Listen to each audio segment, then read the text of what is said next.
What's going on YouTube? За сайн байцгаана уу YouTube-чтэй ингээд манай гэр бүлийн сувгийг таалан үзэж байгаа та бүхэндээ баярлалаа. Би өнөөдөр нэг хувийн архивтай байгаа нэг бичлэгээ та бүхэндээ төлөвлөх гэсэн юм аа. Тухайн үед телевиз, радиогийн салбарт нэг 10 хэдэн жил ажилласан. Энэ хугацаанд бол бас томилолт авч хэд хэдэн улс орнуудаар томоохон тэмцээн уралдаанаас сурвалжилж байсан сайхан дурсгалтай мөчүүд байдаг. Тухайн үед их л цаг зав зүрхсэтгэл зориулан гаргаж хийсэн энэ хөө бүтээл маань бол телевизийн эфирээр ердөө нэг удаа гараа заал давталтай өгүүл өгнө. Тэгэл ер нь нэг удаа телевизийн эфирээр гараал өнгөрчдөг. Тухайн нэвтрүүлэгт орж ярьцлага өгсөн, яриа өгсөн хүмүүс үзэж чадахгүй бас тийм тохиолдол байдаг байсан. За харин одоо өнөөдөр энэ хөө сайхан YouTube гэдэг энэ хуудасаараа дамжуулан хувийн архивд байгаа нэг бичлэгүүдээс та бүхэнд 3-ыг нь онцолж тавья гэж бодсон. За тэгээд цувралаар өнөөдөр би та бүхэнд 2009 онд Монголд хурхтны наадам 2 дугаар наадмыг сурвалжилж байсан энэ хөө бичлэгээ арай илүү богинохон болгоод та бүхэнд хүргэж байна. Тэгээд 2009 он гэдэг маань одоогоос 12 жилийн өмнө тухайн үед 2009 онд боловсрол телевизэд ажиллаж байсан. За боловсрол телевиз бол улс орон даяар эфирээ цацдаг. За тэгээд 2009 онд бас илгээлт авч хоёрч томоохон наадам сурвалжилсан. За тэгвэл авдрын ороолоо ухаж та бүхэндээ хүргэж байгаа юм шүү.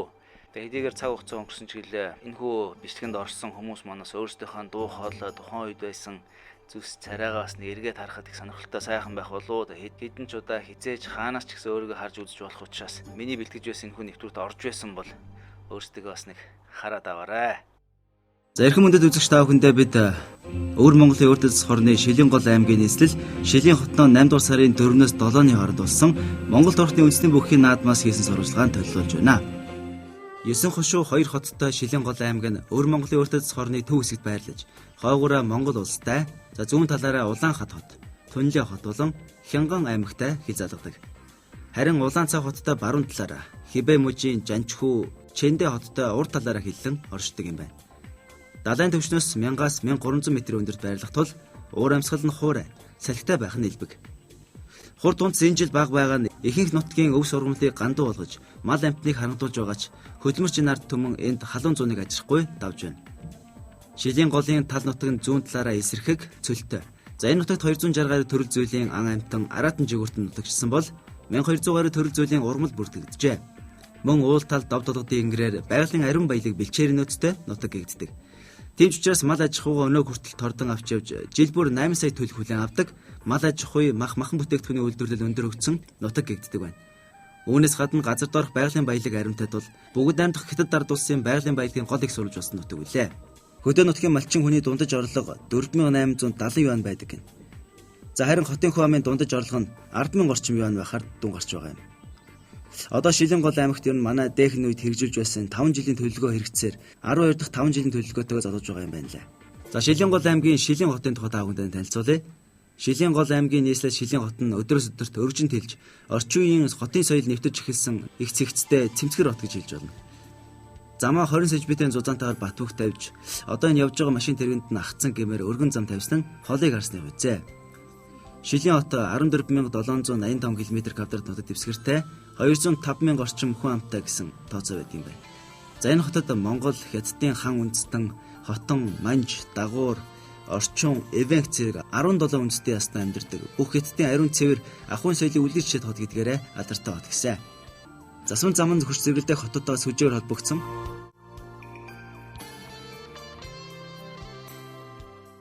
Энтхийн хүн амын 79%-ыг Хятадын хан үндэстэн эзлэх бол Монгол үндэстэн 17% байгаа гэсэн судалгааг мэдээллийн сайтаа тавьсан байна лээ. За харин Манж үндэстэн энэ арт түмний 2% эзэлдгээрээ 3 дугаарт ордог юм байна. За энэ зүүн их гантай хуурай байгаа учраас Монгол турхтны үндэсний бүхний наадам үеэр хурмас тэнгэр хураа харьлаасаа гэсэн хүмүүс ер нь их байсан. За гэвч борооны үйл ерөөсө 7 хоногийн турш наадам болж бодлого бол тойроо эргэлцээр байсан. Хэдийгээр уул тал нь халдсан нэгч мод харагдахгүй байгаа ч гэлээ. Хотынхоо зам талбай, айл өрх, албан байгууллагын гадаа энэ талбай, замарч цугаалах томоохон цэцэрлэг хүрээлэнд өнгийн цэцгээс алгалчихсан битүү модоор үчигдсэн үнэхээр үзэсгэлэнтэй байсан. За гэвч энэ бүх өөрөө ингээд харагдчихсангүй. Бүгд л хүний гар сэтгэл зүрх хөс хүч шингэсэн ажлууд байсан юм.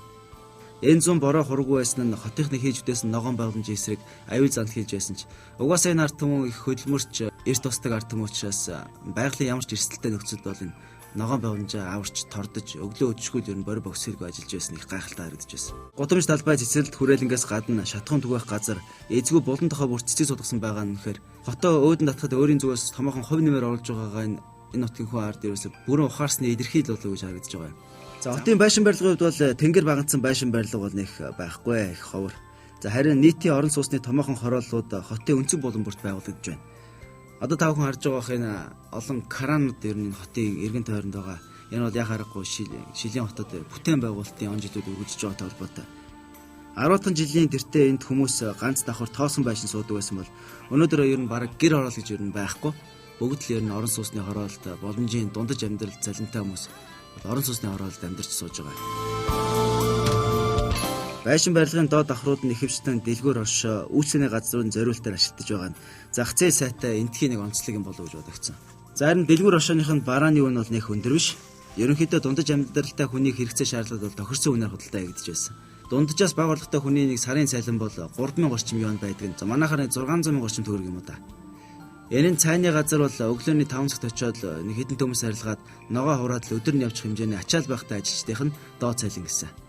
Ард иргэдний ер нь орой өдөш гэр бүлээрээ агаарсан зугаалах өөр бухимдалгүй аж төрөх нөхцөл бүрдсэн үнээр сайхан нутаг байсан.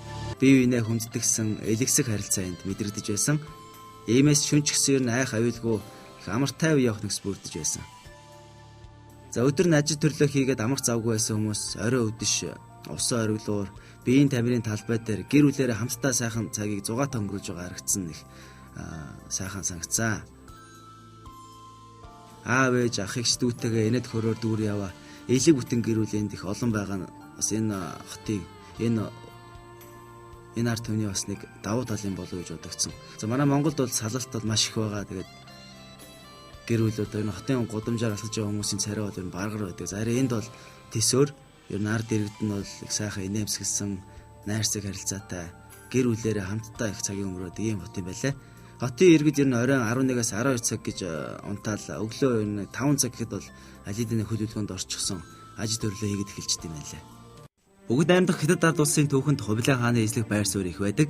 Иймээс Жиртний Юан гүрнийг байгуулж Бээжин хотноо төвлөрөн суурьшиж байсан Монголын их хаадын үр сад Хувилаа хааны ордон элж хэрэглэж байсан хэрэглэл эд өлгийн зүйлсийг харуулсан музей соёлын хүрээлэн нэгдэж байгаатай бидний танилцуулсан юм. Хувилаа хаан бол 1215 оны 9-р сарын 23-ны өдөр мэндэлж нэгдмэж байсан их Монгол улсын 5 дахь хаан буюу сүүлчийн их хаан байсан билээ. Тэрээр Монгол гүрний улс төрийн төвийг өмнө зүгийн Бээжин хотноос шилжүүлж Монголд Хятад төв зэрэг улсыг хамтдагсан Юан гүрнийг байгуулад 1294 оны 2 сард таадад төгссөн юм. Хувилаа хаан нь Тулын 2 дахь хүү Чингис хааны ач байсан гэдэг. Түүний ах Мөнх хаан нас барсны дараа тэрээр хаан ширээний төлөө дүү ариг бөхтөгөө тэмцэлдэж түүний өрнүүлсэн дайнд нэгдмэл их Монгол улсыг бутарсан билээ. 1260 оноос 1271 он хүртэл их Монгол улсыг удирдах байгаад 1271 онд улсынхаа нийслэлийг Хятадын Бээжин хотод шилжүүлж тэр цагаас Юан гүрний байгуулан удирдсан юм. Хувилаа хааны буудлаж байсан газар нь Шилийн голоос 9 км-ийн зайд орших Шилийн хошуу хэмээх газар байсан гэж төвчд үздэг учраас Шилийн гол аймгийнхан Хувилаа хааныг ихэн хүндэтгэж түүний үүх дүүгэж чухалчлан авч үздэг юм билээ. Тухайн үед Монгол улсыг удирдан захирч байсан 5 хааны хөргийг энэ музейд дэлгэн тавьсан байлаа. Мөн Хувилаа хааны дүр төрхийг харуулсан баримл энэ музейн гол үзмэл болдог юм. Эртний Юан гүрний үед Заан, Арслан бар гээд халуун орны амьтдыг хааны ордондоо байлгадаас гадна шар ордонд гадаадын зоч төлөөлөгчийг хүлээн авч уулздаг байсан байгаа юм. Түүний ордны урд талд Пагам ламын сүм байдаг байсан байна. За мөн зүг зүгийн эрдэмтэн мэрэгдийг цуглуулж од гаргсын хөдөлгөөний шинжилгээ төхөөрөмжийг хийж судалгаа явуулдаг байсан нь өнөөдөр энэ хүн музей үнэт олдвор болон хадгалагдаж байна. Анхны цаасан мөнгөн тэмдэгт дэд үтсгээд Хувилаа хаан эртний Юан гүрэнтэй холбоотой үүх төв ариун баялаг байдаг билээ. Иймээс Юан гүрний музейг Шилийн голд байгуулж энэ сарын ихээр үд хаалганы ихээр бэлгэж байлаа. Энэхүү музей өмнөхөн талд Чингис хааны хүр төшөөс өндөрлөж харагдана. Урдхан талд нь Шилийн гол аймгийн засаг захиргааны байр байрлажээ. Шилийн гол нь аялал жуулчлалын томоохон төв болон хөгжиж байна. Юан гүрний нэрмжт музейгээс гадна хүрэл зэвсгийн үеийн хадны зур, Чин, Лён, Жин улсын эртний цагаан хэрэм, Шанд хотын суурин балгас, Бэс сүм, Их амлан хааны бичээс бүхий хүйзэн сүм зэрэг дурсалт газар. За мөн үлэг гөрлийн чулуужмал олдвор үзүрийг үзэхээр олон зуун жуулч энэ газрыг зорин ирдэг гэсэн судалгаа байна. Үүнээс гадна Шилэнгол аймаг нь Монгол үндэсний соёл, ёс заншил, үндэсний бүх уртын сайхан дууга өнөө хүртэл хадгалан ирсэн өдгийн нутаг билээ.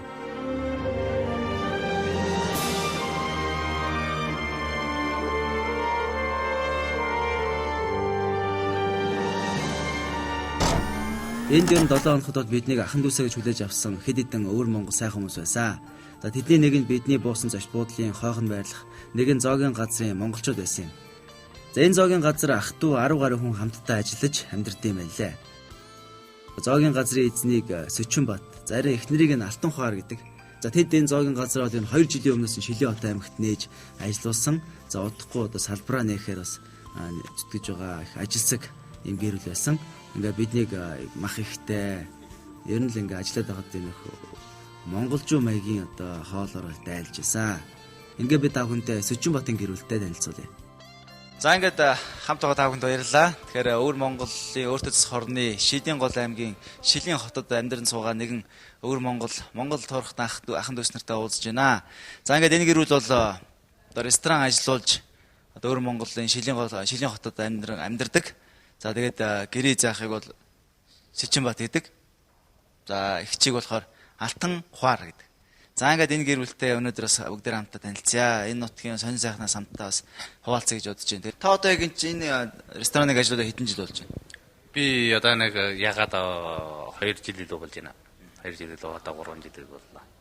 Одоо ингээд Монгол туурхтны үндэсний бүх юм барилдаан болгож байгаа энэхүү одоо соёлын арга хэмжээгээр дамжуулаад одоо Монгол ахан дүүс нар бас сайхан уулзж байна л да Шилэнголд. Энд ер нь та ямар хуудалтай байна? Энэ бас манай хоёр улсын одоо харьцааг улам ахиулж улам хөгжүүлэх энэ юуднаас сайн найр бол бас үнээр сайхан байна. Дар Монголын монголчуудтайгаа Монгол туурхтантайгаа уулзахынсан очихынсан гэж ер нь боддог уу? Боддог. Ер нь би энэ Ар Монголын улсуудтай энэ юу яа гэж амар боддог байсан. Ар Монгол улс очиж гэж бас бодож байна. Энэ уулзж ирсэн та? Яа, ердөн уулзж байгаа. Одоо ингээд амьдралынхаа төрөө өөрхтөгийн төлөө ядрахаа мэдгүй. Одоо ингээд л их одоо явж илана. Мөн ялгаа одоо би энэ Монгол үндэстэн ингээд Монголынхаа өв соёлгнаа Монгол унгасаа их сайхан хайрлж өгч байна. Та нартаа ингээд танилцсан нь тань баярлж байна. За ингээд одоо энэ хөө рестораны ахлах тоогооч ах байгаа. Монголд бас олон удаа айлчлаа очиж одоо монголчуудтай уулзаж нүүр тулан ар монголчуудтай уулзж байсан гэж байгаа. За тэгээд өөрийгөө танилцуулаач бас ягаад ер нь тоогооч болов? За би энэ тоогоочийг яагаад гэж хэлэх вэ? Одоо энэ бас дур бахтай. Тэгвэл одоо энэ ажил хийж байгаа. Тэгвэл мөнгө чухалтай. Бас нэг нь бас мөнгө олохын төлөө юм байгаа. Тэгээд би энэ хоолонгорт ирээд одоо имээ удаагүй нэг хагас жил болж байгаа. Тэгэхээр манай нөхцөл болоод манай жахрал бол манд их сайн. Сая бид нөхдөөндөө нэгэнд халуумсах тодно. Тэгтэн бол одоо энд үргэлжилэн ажил юм зорилго байгаа. Өнөөдөр тантай уулзаад одоо ярина. Энд хамаг төр одоо таны яруу найрагч баян дэлээ энд ирсэн. Орж ирсээр асууж байна. Та энэ Монгол хүн байна уу гэж. Би санаа байна Монгол хүн байна. Чи баахаа хэлж ирсэн. Чи их энэ Монголын халах Монголын аялагтай гэж. Тийм би ирээнд одоо 4-5 жил аралжаа хийсэн. Тэгвэл энэ аялыг бас хэлдэг. Чинээд энд хоол идээд байна. Бид бол одоо олон хүн ирсэн. 150 хүн ирсэн. Энд таны одоо хоол идэн. Таны Монгол буус болоод чи их сайхан байна гэж. Одоо их магтаж гарсан байна. Чаас өөрөө бас нэг буус идээд чай уугаад явсан. Аваа би өнөөдөр алтан тав олсондоо өжөө би өнөөдөр эрдэнийн тав олсондоо гойда алтан тав гойда эрдэнийн тав гойда цагаан баавэ бамрш тоглон надаж байна бөмбөгөн бүти хаяарэ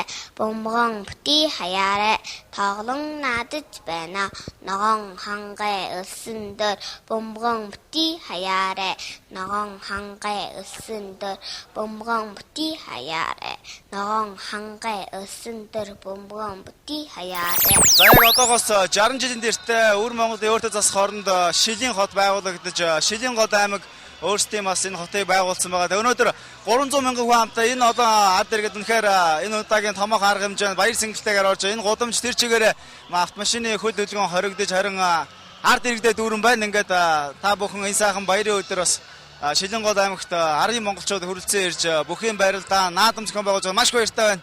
Энд үнэхээр байх сайхан байна. За ингээд тайзан дээр Монголын хипхоп холбооны ерөнхийлөгч Баавар Тэргүүтэй дижиталынхан маань гарч ирээд 2 дугаар аяд өргөсөн.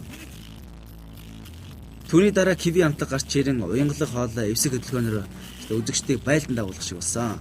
Монголын хамтад дуучид үзэгч зэрэгтэлтэйг чөлөөтэй харьцаж хамтдаа дууж хуурдж байгаанаас яг харахгүй манай монголчуудын хамтлаг дуучид бол их чадвартай гэдэг нь бас илүү харагдаж байсан.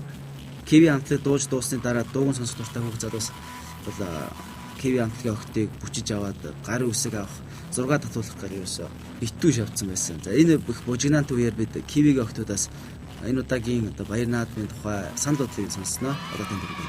За Кивитэг Шилийн гол уулзч одоо баяртай байна. Киви хамтлаг Шилийн хотод 2 дахь удаага ирж байна. Анх бид нар 2005 онд ирж байсан. Тэгээд 2 дахь ирэхэд бас бидний урд өмнөөс бас илүү их мэддэг болсон байна.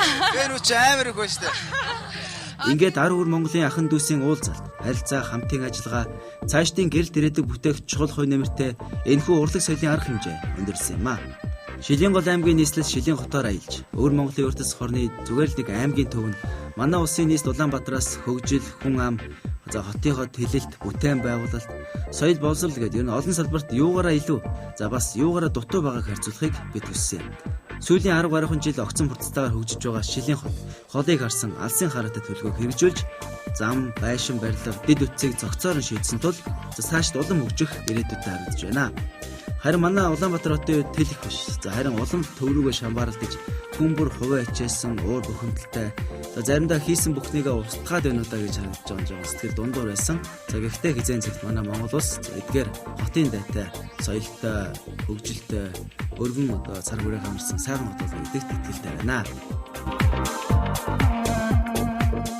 Хэрвээ та бүхэн манай гэр бүлийн хуудас манд таалагдж байгаа бол лайк, шеэр, subscribe хийж бидний сувгийг дэмжээрэй.